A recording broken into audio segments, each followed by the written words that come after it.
This presentation is dedicated by Gordon W. Draper to all of those who will enjoy this Mark Twain masterpiece. This performance is a co-production of loudlit.org and Literal Systems. The Adventures of Huckleberry Finn by Mark Twain.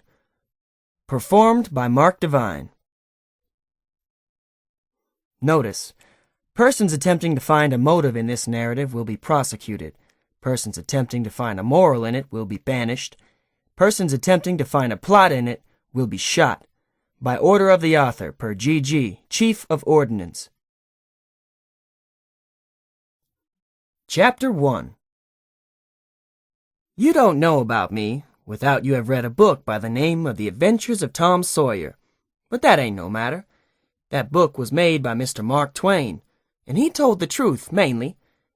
There was things which he stretched, but mainly he told the truth. That is nothing. I never seen anybody but lied one time or another, without it was Aunt Polly, or the widow, or maybe Mary. Aunt Polly, Tom's Aunt Polly she is, and Mary, and the widow Douglas is all told about in that book, which is mostly a true book, with some stretchers, as I said before. Now, the way that the book winds up is this. Tom and me found the money that the robbers hid in the cave, and it made us rich. We got $6,000 apiece, all gold. It was an awful sight of money when it was piled up. Well, Judge Thatcher, he took it and put it out at interest, and it fetched us $1 a day apiece all the year round, more than a body could tell what to do with. The widow Douglas, she took me for her son, and allowed she would civilize me.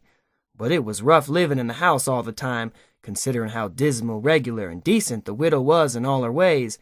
And so when I couldn't stand it no longer, I lit out. I got into my old rags and my sugar hogshead again, and was free and satisfied. But Tom Sawyer, he hunted me up and said he was going to start a band of robbers, and I might join if I would go back to the widow and be respectable. So I went back. The widow, she cried over me, and called me a poor lost lamb, and she called me a lot of other names too, but she never meant no harm by it. She put me in them new clothes again, and I couldn't do nothing but sweat and feel all cramped up.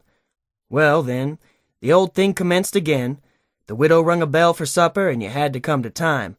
When you got to the table, you couldn't go right to eatin', but you had to wait for the widow to tuck down her head and grumble a little over the victuals, though there weren't really anything the matter with them.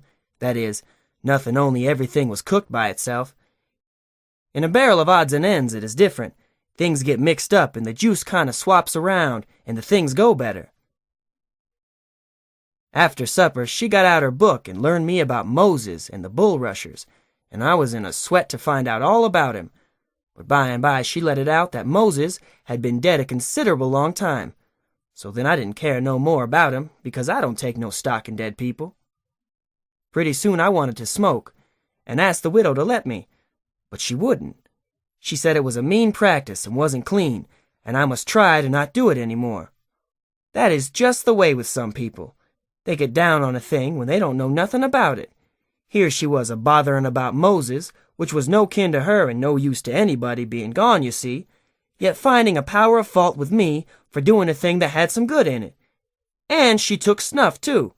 Of course that was all right, because she done it herself.